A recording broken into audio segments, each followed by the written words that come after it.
Vamos agora para uma das doutrinas mais estranhas da Igreja Adventista, ou seja, que Satanás levará sobre si os nossos pecados. Segundo a Igreja Adventista, todas as nossas iniquidades serão carregadas pelo diabo. Segundo eles, durante o milênio, Satanás levará sobre si a culpa dos pecados que fez o povo de Deus cometer e será confinado a uma terra desolada e sem habitantes. Essa doutrina estranha é baseada em Levítico.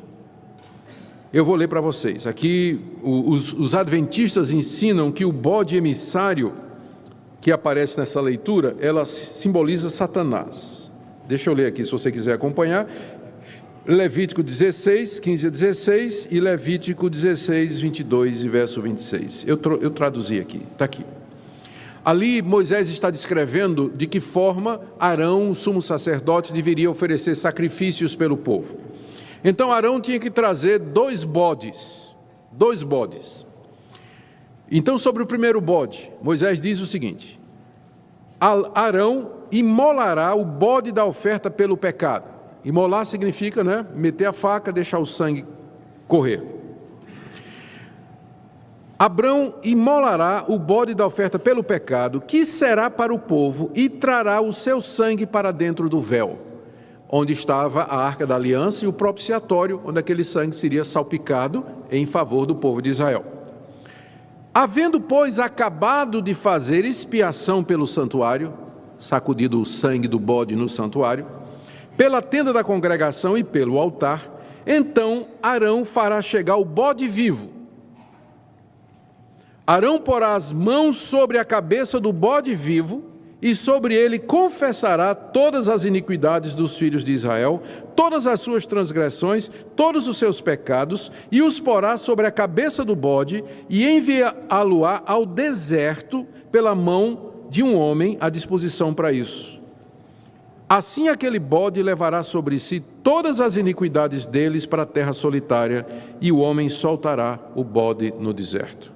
Levítico 16, de 20 a 22. Então vocês entenderam como era o ritual. Trazia dois bodes e eles iam tirando para o ímpar, para ver quem é que ia morrer no caminho, porque um ia ficar vivo e o outro não, Então o sacerdote pegava um, degolava, o sangue era derramado, era aspergido no altar, no santuário, e significava o derramamento de pecados em propiciação ao pagamento pelos pecados do povo. Depois o bode vivo era trazido para o sumo sacerdote, ele colocava a mão em cima do bode vivo, confessava os pecados do povo de Deus, e aí um homem levava aquele bode para o deserto e soltava o bode lá no deserto. E o bode ia embora, levando os pecados do povo de Deus. Olha a interpretação que Ellen White dá dessa passagem. Ela diz que no dia da expiação, ela descreve, no dia da expiação, o sumo sacerdote toma uma oferta da congregação, entra no lugar santíssimo com o sangue dessa oferta, asperge sobre o propiciatório, que é o primeiro bode, diretamente sobre a lei para satisfazer suas reivindicações. Então, em caráter de mediador, toma sobre si os pecados e os retira do santuário. Aqui ela já começa a interpretar. Ela diz que na hora que o sumo sacerdote saía de dentro do santuário, onde tinha salpicado o sangue, ele assumia sobre si os pecados do povo de Israel. Então ele, carregado com os pecados de Israel, ele saía.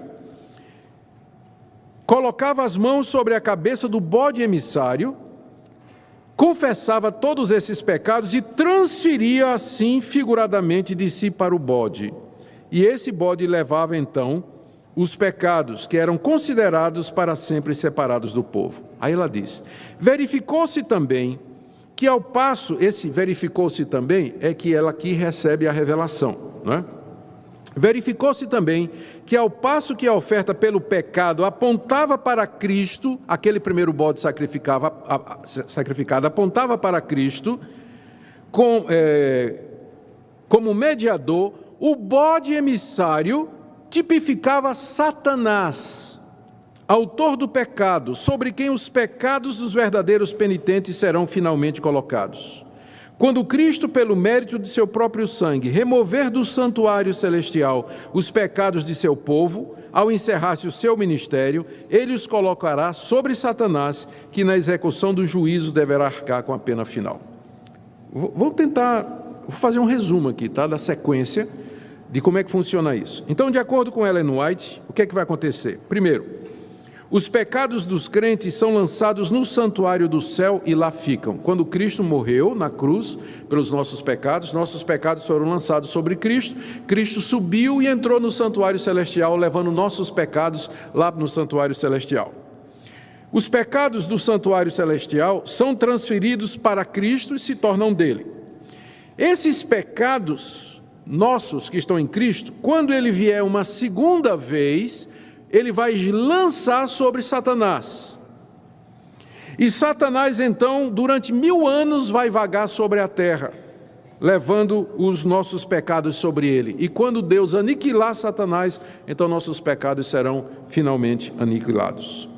Em suma, a essência do plano da salvação ensinado pela Igreja Adventista aparenta fazer de Satanás corredentor, ou participante na obra da redenção, como alguém que vai sofrer e ser destruído pelos pecados dos homens. Ou seja, a nossa redenção não está completa até que Satanás seja aniquilado e com ele os nossos pecados. O Dr. McNair, comentando essa passagem lá de Levítico sobre os 2 bodes, ele diz: a verdade é que os 2 bodes são uma oferta pelo pecado. E, evidentemente, eles são uma dupla representação de Cristo. Os 2 bodes representam Cristo. Não é que um representa Cristo e o outro representa o diabo. Os 2 representam Cristo. O ponto principal é que os pecados pelos quais o primeiro bode morre são levados embora pelo segundo. É isso que Cristo fez, está apontando para Jesus Cristo, não tem nada que meter o diabo aqui no meio. De onde é que vem essa ideia de que os pecados serão lançados no diabo?